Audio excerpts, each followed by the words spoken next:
So you and Isabel? Yes, like I say, I had two mothers besides my mother.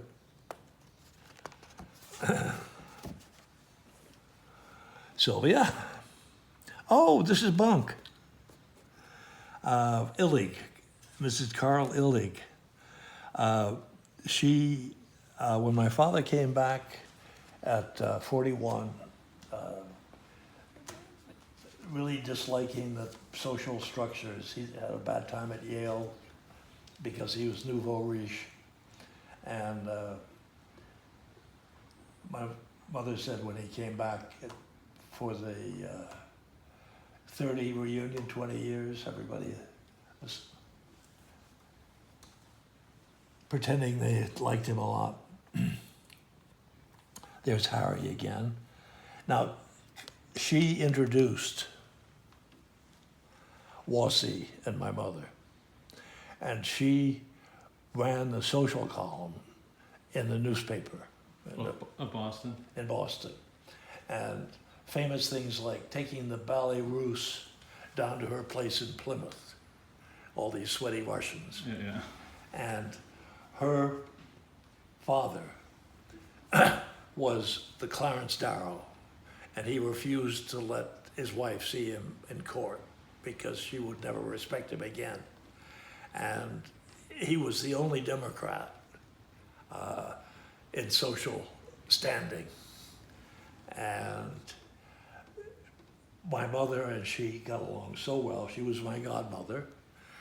And whenever we got as tall as she was, Ward, Lincoln, and I, which was 5'2" or something, we had to take her out for dinner. And so the first time when Ward took her to a Chinese restaurant, and in the kitchen somebody dropped a lot of plates. And Ward says, "That sounds like time warfare." And this was proof of what an adult, a wonderful young man my brother was, that he could be so witty at his first dinner party. And a great lady. So, Bunk, what's her name again? Yep, Mrs. Carl Illig, Illig, known by everybody as Bunk. And Did she go by that byline in the newspaper? maybe. She,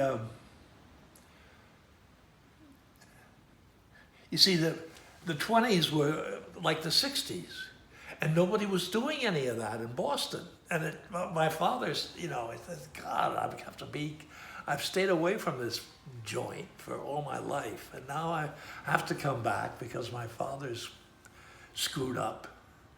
And he said, I'm not going to marry who I'm supposed to. I'm going to marry somebody that's, a flapper, somebody who's got some juice. And that's what he did.